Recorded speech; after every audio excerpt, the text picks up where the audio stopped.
1300 lumenów, aplikacja, odcięcie i pilot zdalnego sterowania.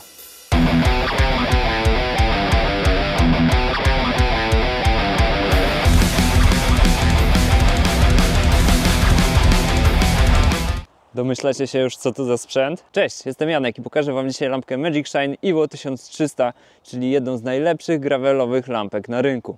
Jeżeli oglądaliście poprzedni test lampki Magic Shine Evo 1700, to jest to bardzo podobna konstrukcja. Jest jednak parę różnic, które powodują, że moim zdaniem jest to wymarzona lampka do gravela. Dlaczego? Potem to wszystko wyjaśnię. Widziałem trochę komentarzy, że Evo 1700 jest za droga, więc tym razem testuję tańszy model Evo 1300. Byłem też ciekaw, jakie będą różnice między tymi modelami. Lampkę dostałem do testu dzięki uprzejmości firmy AMP Polska, czyli oficjalnego dystrybutora firmy Magic Shine w Polsce.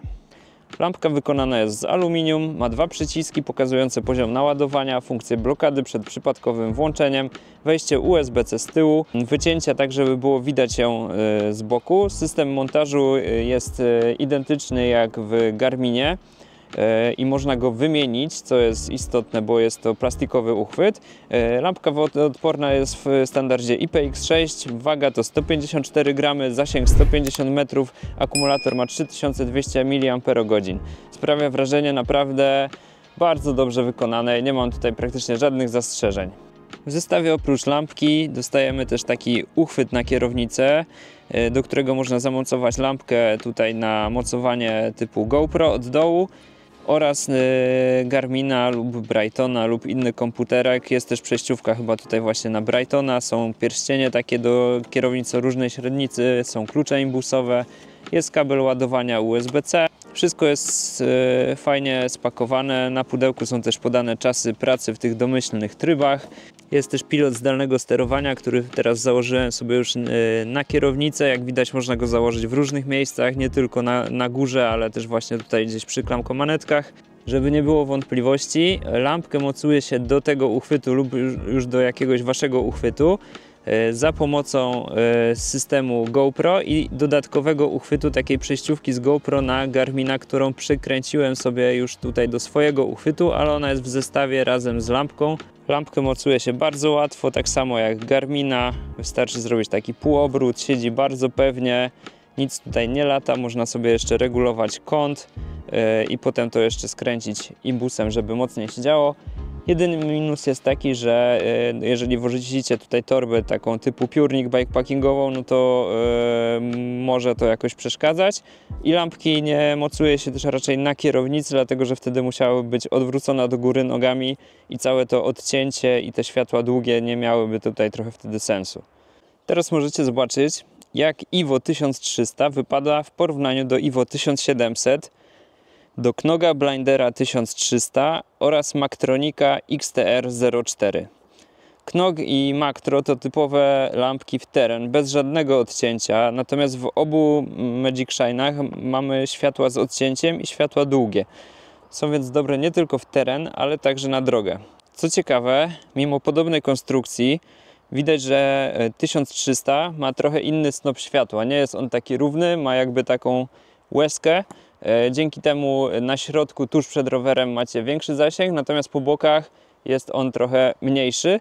W Evo 1700 ten snop światła, to odcięcie jest równe jak od linijki, więc trochę łatwiej ją jest też ustawić, ale w obu przypadkach zdaje to egzamin. Evo 1300 ma też mniejszy zasięg. Evo 1300 ma dwa mocne tryby migające, 3 tryby świecenia dla świateł mijania 650, 300 i 100 lumenów oraz długie 1300 lumenów. Tryby pracy są programowalne w aplikacji, więc można zaprogramować sobie na przykład 2 tryby długie i 1 mijania oraz migający, ale na przykład nie z pełną mocą, tylko z mocą 150 lumenów, co w zupełności wystarcza do jazdy w dzień, jest świetnym rozwiązaniem. Mówię tutaj o trybie świateł długich, bo w aplikacji można sobie programować oddzielnie dla różnych trybów, czyli trybu mijania, trybu długiego. Ja na przykład zaprogramowałem sobie w trybie świateł długich właśnie te 150 lumenów i światło ostrzegawcze, które jest właśnie najlepiej widoczne w dzień. Ważne jest też to, że jadąc w dowolnym trybie, zawsze za naciśnięciem jednego przycisku można włączyć światła długie.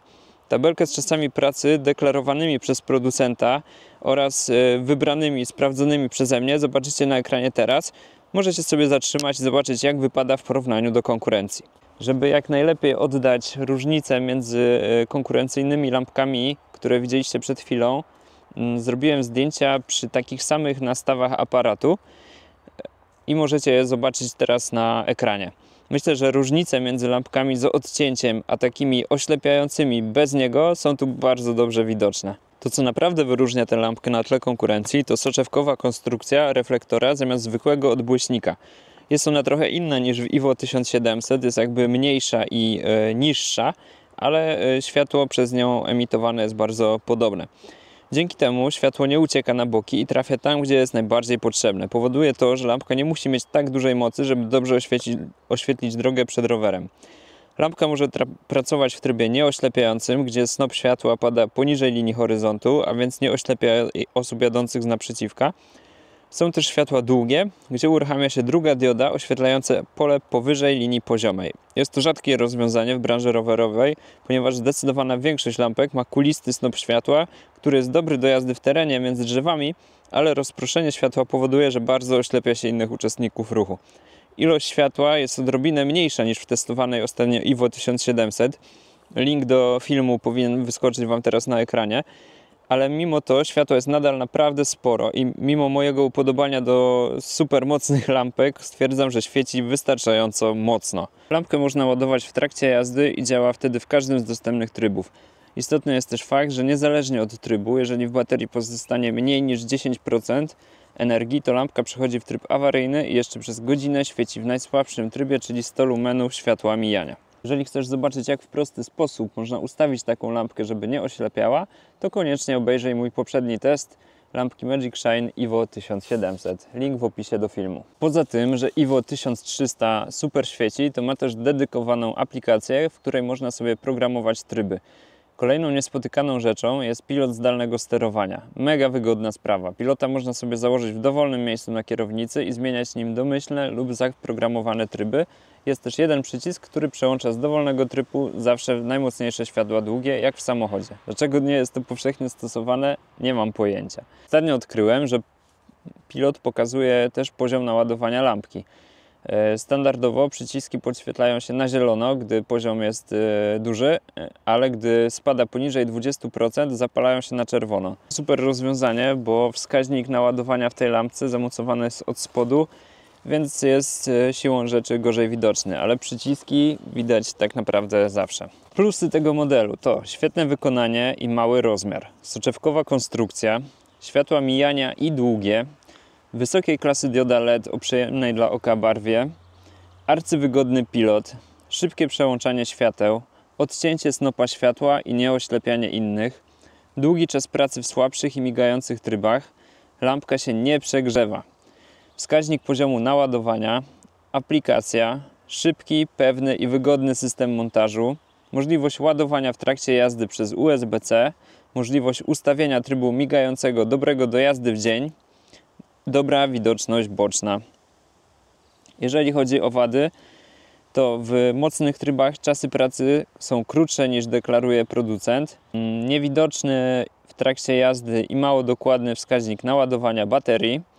Zbyt mocny, domyślny tryb migający, można sobie to zmienić w aplikacji. Bardzo chciałem się tu do czegoś przyczepić, ale ta lampka praktycznie nie ma wad.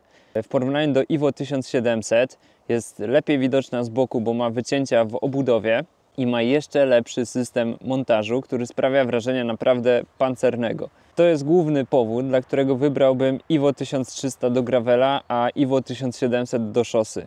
Poza tym lampka daje mnóstwo światła, nie oślepia i ma niesamowicie wygodny system zmiany świateł z krótkich na długie. Wszystko to w nieco niższej cenie niż jej siostrzana konstrukcja, czyli IWO 1700. Poświęcacie więc 400 lumenów, ale macie sprzęt, który ma lepszy system montażu, lepszą widoczność z boku i jest trochę tańszy. Biorąc wszystkie zalety tego sprzętu pod uwagę, cena na poziomie między 300 a 380 zł jest moim zdaniem naprawdę dobra i nie znajdziecie na rynku lampki z taką ilością zalet za podobne pieniądze. Jeżeli chcesz zobaczyć test siostrzanej pod względem technicznym lampki Magic Shine IWO 1700, to link znajdziesz w opisie do tego filmu. Do zobaczenia w następnym odcinku.